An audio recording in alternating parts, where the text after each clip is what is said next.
Hey, Andy here from builderhottub.com. In this video, I'm going to talk about everything you need to know about building a plunge pool in 2025. So let's go ahead and take a look.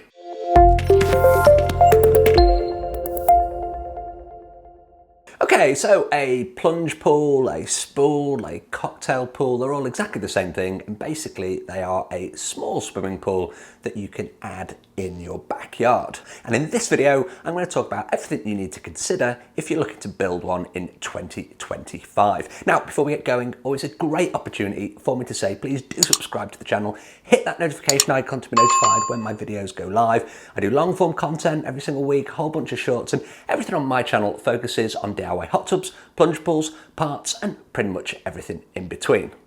Okay, so let's start with the size of a plunge pool if you're looking to build in 2025. In terms of the length, it should be somewhere between 3 and 5 meters, or 10 to 16 feet. The width, 2 to 4 meters, or 7 to around 13 feet. And the depth, 1.2 to 1.6 meters or 4 to 6 feet. And all of this is personal preference, and it's also about the space that you physically have in your garden or backyard. There are no rules.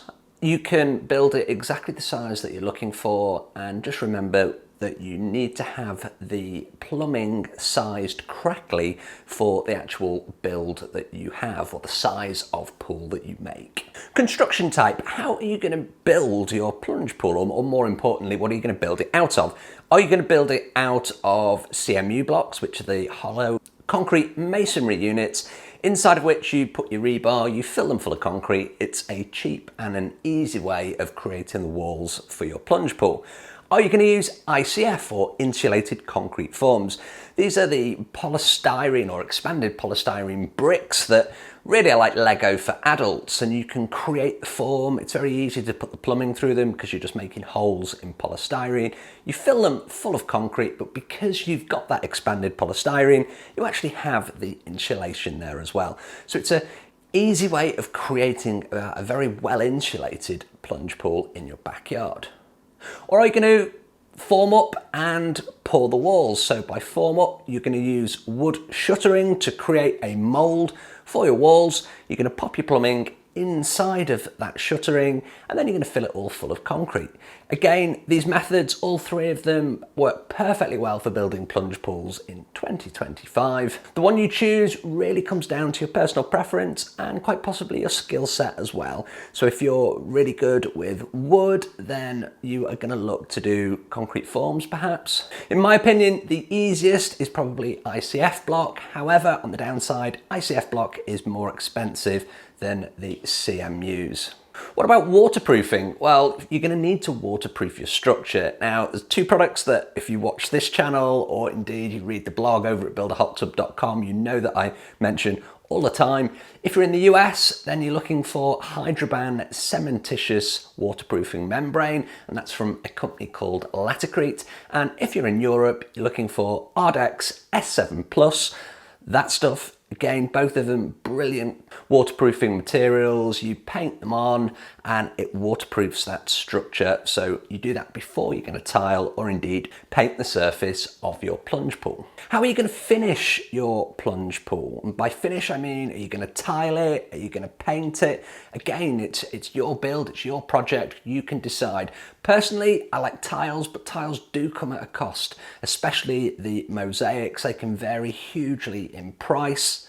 Do shop around if you're looking to use mosaics, and my top tip for tiles is use a epoxy-based adhesive and grout, especially if you're using mosaic tiles. Why? Because it lasts longer, and the last thing you want is those tiles lifting off once you've got the water in there, because it's really difficult to stick them back down.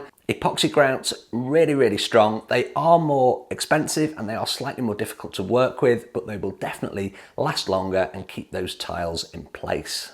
Plumbing. The plumbing for a plunge pool is pretty straightforward. You're going to need a pump, you're going to need a filter, and then you've got the option for heating. In terms of how the plumbing works, you've got two inward suction drains. They're normally placed at the bottom of the pool, and you space them, one in the deep end, one in the shallow end, or one at each end if it's just the same height all the way through. That's the inward suction, and that comes over to your pump. Now, you may opt to have a skimmer in there as well. I definitely recommend it, especially if your backyard has trees, but also more importantly, it's to take whatever's on the surface and get it trapped into that filter. Separate lines for inward suction, so you have a separate line for the skimmer, a separate line for the inward suction drains. Manifold in front of the pump, very easy, so you can alter the balance. You want to alter the balance of the suction so that you can decide to take more from the top or more from the bottom, depending on whether you have oils and lotions on the top, for example, in the summer, or lots of debris on the bottom of your plunge pool. From the pump, it's going to go over to the filter. Now, whether you choose to have a cartridge filter or a sand filter, again, it's totally up to you. There are definitely benefits of each. But with your filter, it needs to be sized correctly to the surface area of your pool. And bigger is better. Oversizing your filter is definitely a better option than undersizing it, because you're not going to have the filtration that you need. When you're sizing your pump, you need to look at a turnover time. So turnover time is the total volume of water that is in your plunge pool.